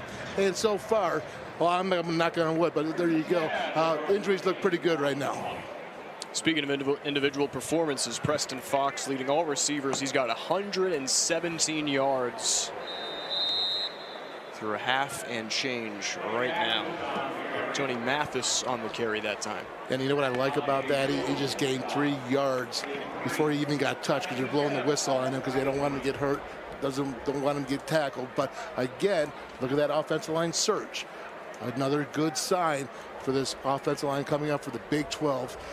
Performances, a lot of games, 11 Power 5s, Andrew, 11 Power 5s. They're going to need more than just 5 guys. They need more to contribute. Dante Stills was there for the stop. 6-year guy, didn't have to come back, a lot like Taj Alston. Mentioned that it's not something that they had to do, but you're part of a culture like this, and maybe it is in your best interest to come back. It's part of the further conversation of getting that stock up. Yeah. I thought that safeties coach Dante Wright had a really interesting point where he said, everybody is trying to get to that next level, but it's a lot easier to do that when you're focused on the team instead of the individual, which kind of seems like an oxymoron, but you're going to get more exposure if you're part of a 10-win team than you are a 5-win team. Yeah, absolutely. And as you saw that last play there with the screen, how many screens did they run again? Again, that's another sign of what Graham Harrell's about, is the screen game put in with all the other attacks that he showed here. And again, when you talk about Dante, he's third all-time in program history in TFLs with 43.5. He's 6th all-time in sacks with 19. What's going to happen this year? I know Julian Miller, who's number 2 all-time in TFLs, he's sweating a little bit. He's a little bit nervous because here comes Dante right there. And Taj Alston, he had 11 TFLs for number 2 on the team last year for tackles for loss and 5 sacks. So again, here's another guy that's added to the piece. You had JJ in there, Jordan Jefferson. Now you're talking about cooking with some good grease. There's a defensive line. The subtraction of Akeem Mesidor was definitely a blow to the West Virginia defensive side, but it's not as if the pieces aren't there. No, you're right, Andrew. And here's the thing, too. We've been doing this podcast, the Country Roads Trust podcast, and I've been able to talk to about 30 players in the past 5 episodes that we had. And what they're all about is, with Akeem, you say, hey, love him, God bless you, see you on down the road, but this is our team right now. This is our locker room. So they've moved on. Akeem, whatever he's doing, good stuff for you, man. You're a gentleman. I like you. But now you're not part of this team. So we need to go ahead and move on. And that's exactly what they've been doing. So again, they're not sweating. They're out there. They call themselves the greedy gang. You know what that means? The greedy game. They all want tackles, man. It's not just about linebackers making plays or DBs. It's about the defensive line. And that's how you're going to recruit more defensive linemen that are really good to your program. The greedy gang. Everybody wants to get their own, right? 3rd and 10. When I'm getting chicken wings, I sure do. Worth mentioning also that the winner of this one gets steak and hot dogs. I'm sure you'll find your way in there. Big collision down at the 40-yard line. Sam James was tied up there, throwing into traffic. Wilson Lamp on the coverage there as James. Yeah, he's got right down thinking. Face mask. Offense number 64. That penalty is declined. 4th down. Why them? Wow. He's okay. Yeah, just seems to be walking that one off a little bit, just coming down hard. Contact injuries in some cases, sometimes better, and the lack thereof. So Oliver Straw will be on. The true freshman from Melbourne, Australia, dual citizen of the States and Australia. And get the most on that one as it bounces to the 30, and the Gold will get it. But the overwhelming theme of the upcoming season. What you got in Big 12 play, Wolf? Yeah, you know what? You guys got me. I came out with it, and here it is. You know, I'm a homer. Because I'm Wolf, I can do that, right? So I'm going to say West Virginia all the way. I wouldn't say anything else. You know, I'm going to go with Baylor. One of the best offensive lines. They're returning 4 guys. Oklahoma, they have strong transfers. They're number 3. Oklahoma State, they lost their defense. But, you know, Sanders, the quarterback, played pretty well in the Fiesta Bowl. They got some talent coming back. And then Texas, young, right? They're the youngest team in the Big 12 last season. Then you got Kansas State. You know, they lost 3 interior O-lineman defenders. They're strong in the defensive secondary. But again, finish out with Iowa State, Texas Tech, and then Kansas down there at the bottom. Wolfman's predictions. A lot of research going on. You know what? I'm going to just tell you this right now. Way too early. Okay, I haven't even been able to, but that was just me pulling it out for our producer, Chuck Man, Scat Man. He said, give me your top. I said, okay, we're starting off with WVU. Doesn't matter. So take it for what it's worth or what it's not. Well, you know, is it really ever too early? Because at this point, you know, so much changes, maybe nothing changes. So much, but then so much could. Yeah. I mean, think about after spring ball, you know there's going to be movement. You know there is, and you just don't know how it's going to be, how it affects, and if it's the positive. See, what I like about what Shane Lyons was saying is we got to be the best coaches in the transfer portal. We have to work with the best. We have to win in the transfer portal. It's not winning on the field at that moment. It's winning in the transfer portal. And if you can get your coaching staff to be able to do that, then now you really are winning here, not only in the transfer portal, but that's going to obviously transcend that to on the field. Marquand Rucker on the carry that time, which has not changed the way that these coaches are going about things, but you do have to make decisions, and you do have to have your non-negotiables, which you have put in place. So the understanding is, as football has been for a very long time, you're going to lose guys going in to the next season, but you also have to calculate, you also have to decide which guys you want to keep and which guys that you're willing to let move on, which is just, again, has been a theme, but has grown into larger prominence. You know what's changed in the last 30 years about guys wanting to transfer and transferring? Nothing. What's changed is the fact that they can. Yep. Okay, there's 125 guys average on a team in Division I football. There are only 22 starting roles. Someone's not going to be happy. Okay, somebody wants to see the field. And with that being the case and the rules the way they are, it's a lot easier. I could go back and tell you story after story of Mountaineers that wanted to transfer, but they couldn't, so they had to suck it up, right? They had to go ahead and fight that adversity, and eventually most of them overcome and win. And I think that's what these kids might be missing out a little bit on, but they'll eventually learn. It will come, but right now it's just too easy to step across the other side of the fence. 2nd down and 10 from the 41 here. Markiel. Wise decision there just to toss it out of danger with 45 seconds to go to bring up 3rd down intended for Jarrell Williams. And I think there's also got to be a point where the bubble's going to burst, right? There's a large percentage of players who do decide to enter the transfer portal in hopes of getting a better opportunity.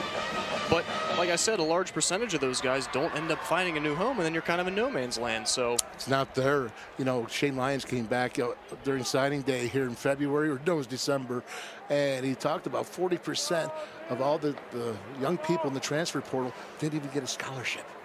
Didn't even come back with a scholarship, let alone coming back to a Power 5 or even a G5, dropping down to FCS or maybe even Division II. The grass is not always greener on the other side. You better hope that you are very marketable. That's the end of the third quarter. Yeah, well said. Reese Smith on the grab that time, thrown on a rope from Nico Markiel, Gyro Fivris. And to stop that time. So that'll bring us to the fourth quarter. And we'll see if we can track down head coach Neil Brown with the blue team leading the gold team 21-15 as Nico Markiel, Garrett Green, and Goose Crowder all showing their best in this quarterback battle at the spring game. And now Amanda Mazey has Coach Brown. All right, thanks a lot, Andrew. So, Coach, we talked a lot about the offense in the first half. Let's talk about the defense, in particular the defensive line, the greedy gang, as they call themselves. A nice mix of veterans and newcomers. What do you think of their play so far? Well, I think Jared Bartlett's had a really good day on the edge. I thought Torres Simmons has made a couple plays. Dante and Jordan Jefferson, you don't see them as much because they're playing in the interior, but they're making it hard to run the football. I like that group. You know, we probably need to add one more guy to the mix. But I like what I'm seeing out of the young guys, which was important for us today. All right, we're going to get your final grade at the end of the fourth quarter, so you better be ready. All right, thanks, Coach. Appreciate it. Andrew? Thanks, Amanda. We'll step aside. Final quarter coming up from Milan Puskar Stadium. It's the Gold Blue Spring Game on ESPN+.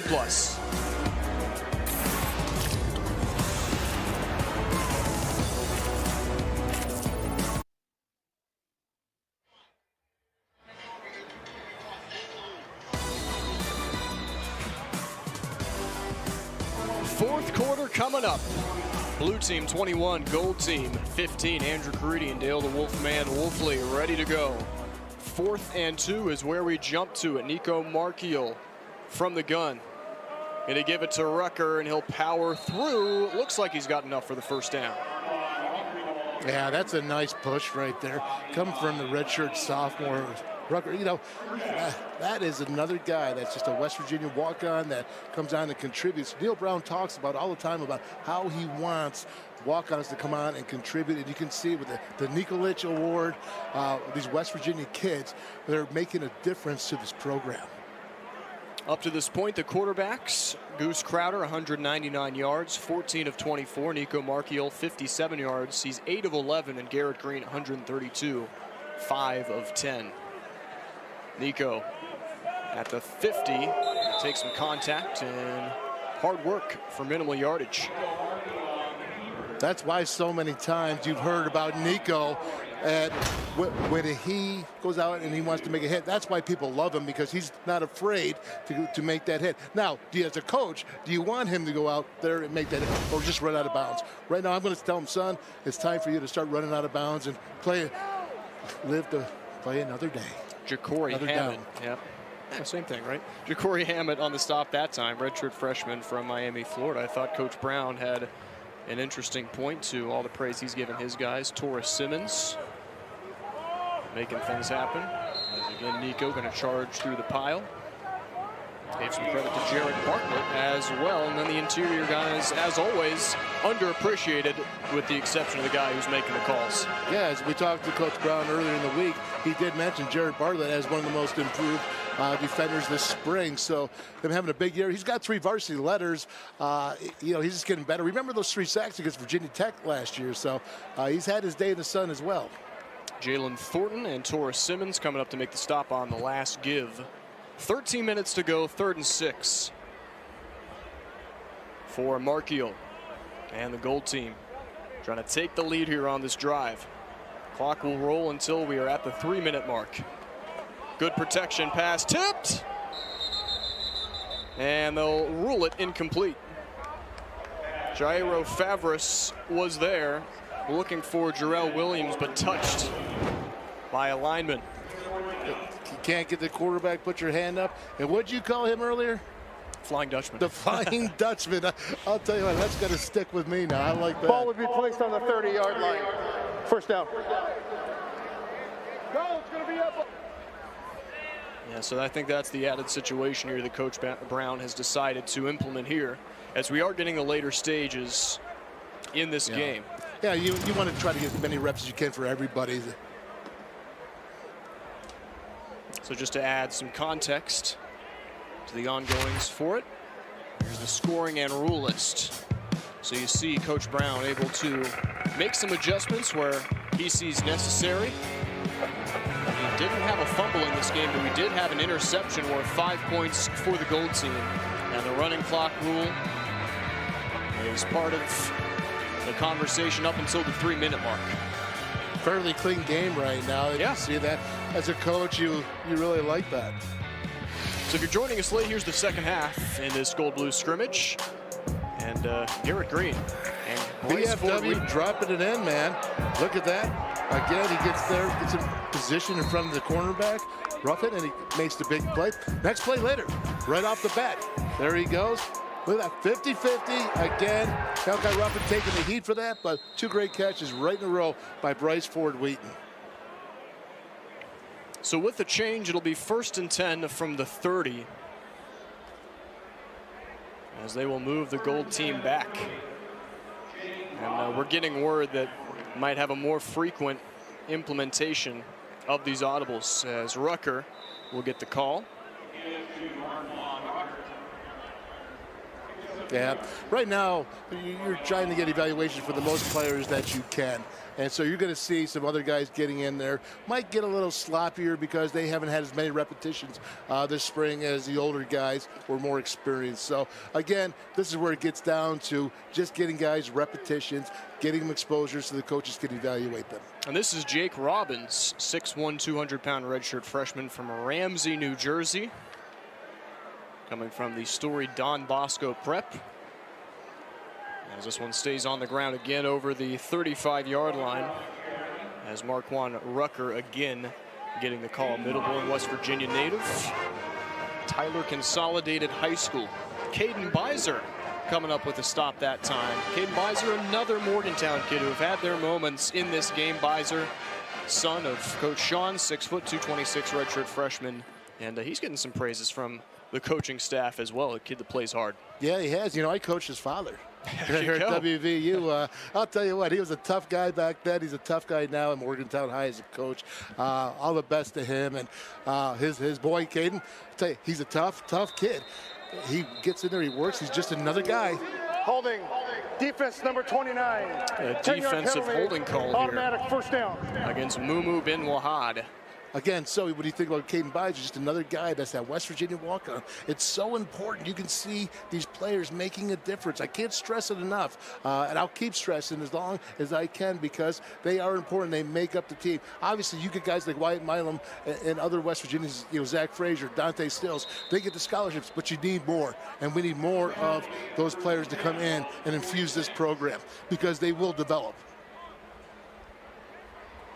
6-point game, 8:45 to go.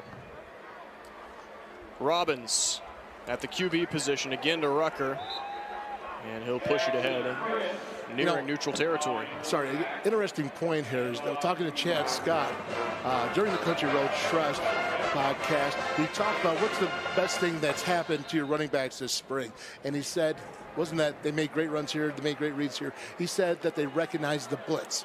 All the blitzing. Last year, you can't say it always happened that the backs recognized the blitz. This spring, they haven't missed any, if not many.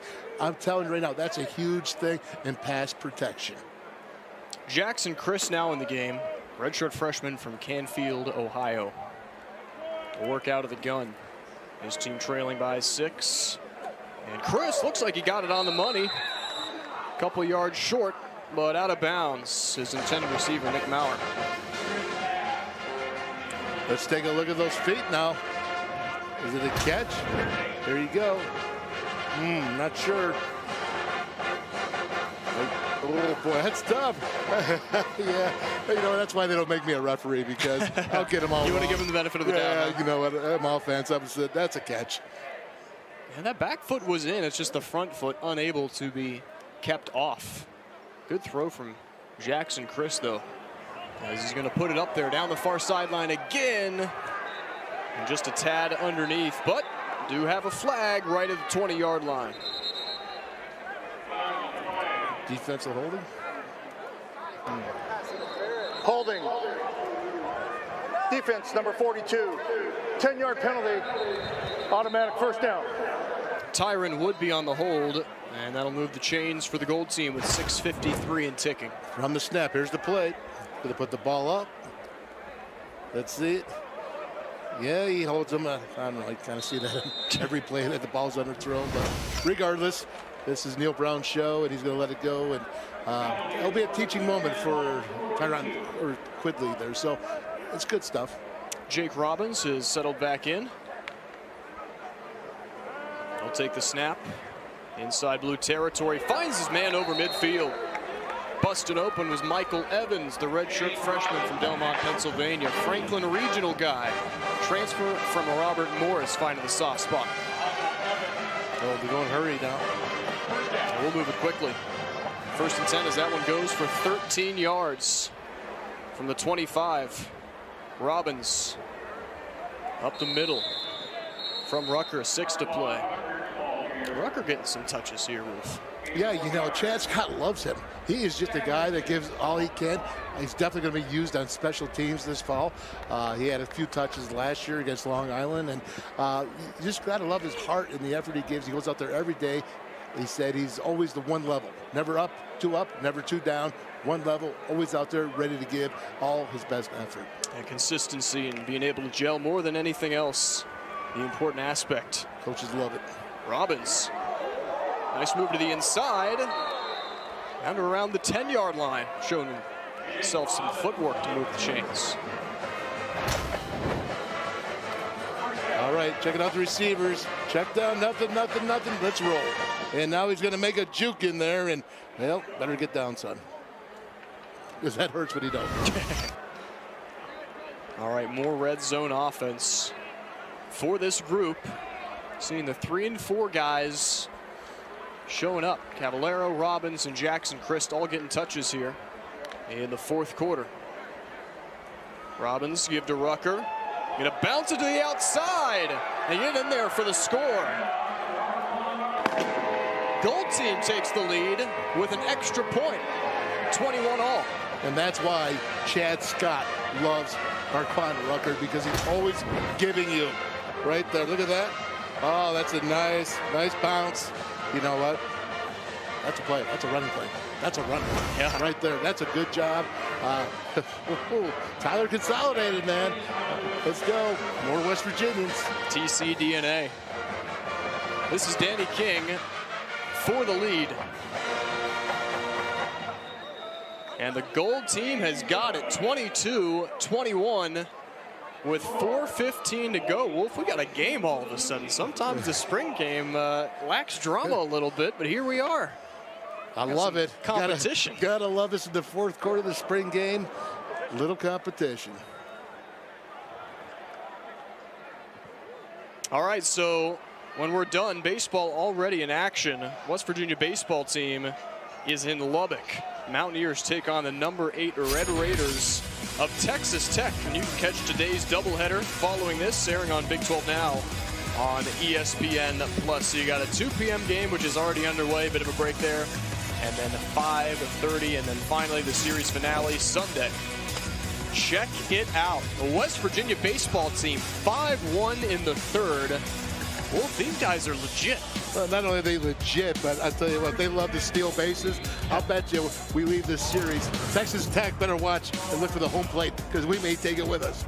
As they always do. Here are the Big 12 baseball standings right now. West Virginia, part of that conversation. They were counted out at the beginning, and look where they're at now. A lot of games in hand, so definitely some series to play some catch-up in terms of playing those games, but a great indication to get 2-1 wins to losses, and all of a sudden, head coach Randy Mazey shocking a lot of these teams.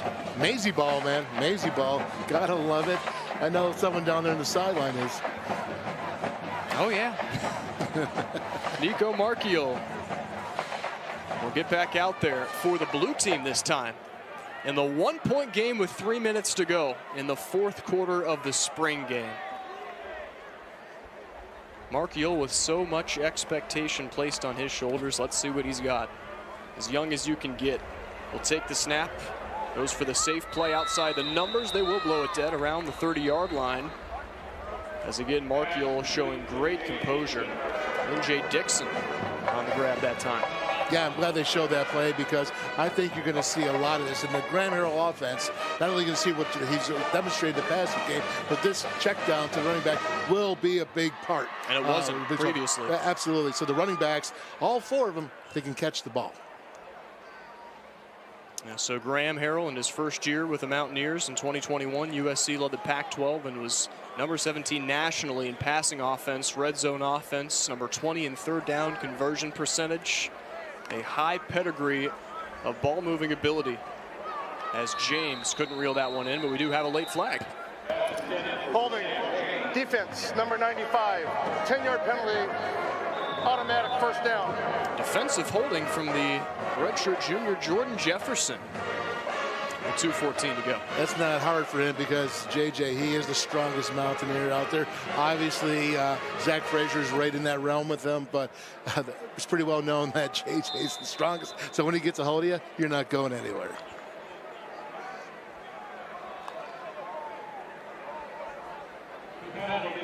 Over 30 career games for West Virginia's Jordan Jefferson. Experienced guy down low, really needing to be the focal point for the West Virginia defense is that defensive line. 1st and 10 here from the 41. Markiel steps up, gonna sail one down the sideline. And there was some balance being lost between Bryce Ford Wheaton and Malachi Ruffin as they both came tumbling down. Yeah, not a bad ball, but one that certainly went out of bounds. And again, you're looking for that 50-50 when you think of BFW, Bryce Ford Wheaton. Why do you think of him as a 50-50 guy? Because he's 6'3", almost 220 pounds. He's fast, he's athletic. Think about the acrobatic catches he's made the last 2 seasons. I can think of one here in the end zone towards the Sweets over here where he caught it in the very back. Just an unbelievable catch. He has that capability. Let him go for the 50-50. Give him that shot. That's what the coaches want to see. Honorable mention, all Big 12. Markiel going to escape and be touched at about the 45-yard line on 2nd down, which will create a 3rd and attainable. Lance Dixon coming up to make that stop, the redshirt junior. Now let's talk about Lance Dixon. He had 11 tackles against the Gophers there in the bowl game, and he really stepped up. Last year he missed 2 games at the end of the season. You could tell the Mountaineers really missed him. And again, he's got to come up big at the will spot. He's got to play big for the Mountaineers this year. 3rd and 7 officially for Markiel. On the jailbreak screen, James is hit, and James will get the 1st down. Down to about the 44. You got to wonder, Andrew. They're on a jailbreak screen to Sam James with 1:23 left in the spring game. What's going on here? The gold and blue. They got something going on here. Yeah. Cooking. You got Chad Scott. You got Andrew Jackson. Somebody here wants to win. Somebody wants those steaks. I mentioned the conversation between the players. How about between the coaches? Lee Koba will get the credit for that stop. 1st and 10 from the 44. Markiel slings it out to the numbers and just a bit out of the reach of Grayson Malashevich. See Nico's accuracy is looking really good. A little bit in front of the player that time, but that last jailbreak screen right on the money to James. Coverage being provided by Burks. You know what's neat about Nico is I got to interview him again in the Country Roads Trust podcast. I'm telling you, watch it if you can because it's amazing. But as the most mature 12th grader I've ever met in my life, I'm telling you, which is saying a lot. Yeah, it really is. He is spot on. He understands what's going on. I think he understands his role, and I think he understands his position right now. Again, really a pleasure to talk to him and get to know him a little bit and see inside. I'm telling you right now, I think this guy is going to be great things for West Virginia. Nico Markiel. He's going to be something. I'm saying you're going to get an Italian army behind him right there, just like Franco Harris. Oh, people, right? Remember that? Yeah, people in Clarksburg will love him. That's it. Give me a pepperoni roll, man. Sean Martin will get credit for the sack that time. Nico nowhere to escape as we've got the clock stopped. 39 seconds with the gold team up 1 against the blue team. Have we ever had a game-winning field goal to cinch a spring game? That is the question, but it is 3rd and 17 after the sack. Markiel on 3rd and long will send out 4 wide. Guns it over the middle, has his man, and James off his hands and incomplete. Say they're going to go for this one. You know, but they did actually have a field goal to decide a spring game. Neil Brown would love that because, again, it's competition, heat of the moment. What do you do in that heat of the moment, right? Again, put him out there in front of everybody, the fans. He would love that. I think he would enjoy that to come down to that way. A great test for Casey Legg, guy who's already established. Not as much as a final exam for him as it is a maintenance day, but you got to test everybody that you can out there. Everything counts. And it'll make it 4th and 17. They're going to go for it here with 34 seconds to go. Markiel steps up in the pocket. Going to adjust his body and fling one to the far sideline. Looks like they've got it. Flag goes. After the play, it was Prather getting down on his backside to haul it in. How's that for high school composure? You wonder why he threw 37 touchdowns in high school. You wonder why he set a school record at Hamilton with 2,700 yards, 1,300 yards in the running game. Yeah, this is an exciting young man. Whirling on the field is an incomplete pass. Well, it might be incomplete pass, but it doesn't matter because that was great composure. There is no foul. It'll be first down. Okay, incomplete pass is the ruling. No fouls. Markiel extends the play. And it did look like that the piece of the body was out of bounds or perhaps stepped out of bounds before the ball came up to him. And yes, that's exactly what happened. Yeah, he did, Andrew. You're right. And good call on that one. Good eyes. Which will warrant a closure to this one. Gold hangs on 22-21 as head coach Neil Brown calls it a wrap, a 1-point spring game. Great moments for everybody, all quarterbacks, receivers, secondary. A lot of questions heading into this one, and I think a lot of questions answered, Wolf. Yeah, absolutely. One question's answered is that Blue's getting the steak and Gold's getting the hot dogs, right? But that was an exciting game. I saw a lot of good things. I really got some good answers. I thought the defense played vanilla, which is good because, you know, they know what they're doing. They're a little more advanced than the offense has been, installing a new offense. But I am excited. Hey, Mountaineer Nation, I am excited about Graham Harrell and his offense. I'm excited this young coach that has shown so much in his really young career is that he's out there and he's not afraid. I mean, we might start calling him the gambler. How many deep balls you see? If he's going to do that, and then he sets everything up like a chess match with the run game, with the screen game, which really are the same, and then you get the short, medium range throws, and then you say, let's go deep, man. I love it. It's perfect. Final line on the quarterbacks. Goose Crowder, 199 yards, 14 of 24 with a touchdown. Nico Markiel, 98 yards on 10 of 19 passing, and Garrett Green, 132 yards on 5 of 10 tosses as well. And you can't go a West Virginia spring game without country roads, so everybody's standing arm in arm to celebrate this one, and a lot of things worth celebrating. We saw what we saw for this one. I think if the body language from Coach Brown is indicative of everything, he saw what we wanted to see. Yeah, there's no doubt. I think pretty much an overall picture. You got to see what you wanted. You had 3 quarterbacks you really had to test. You didn't know. You saw them in practice, but what are they going to do in a game-like situation?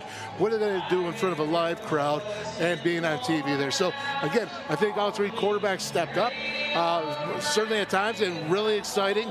So, again, let's see what happens, man. Hey, you know what? The book's not even fully written yet. Yeah, to say the least. There's so much that can change up until fall camp begins, but it is a spring that we do close the chapter on. And in just a couple of moments, Amanda Mazey will have head coach Neil Brown, and that moment coming quicker than we expected. Here we go. Amanda? All right, thanks a lot, Andrew. All right, Professor Brown, what would you give this grade for this final exam? Well, I think you got to look at it individually. You know, here's the thing. I thought it was clean football. Very few penalties.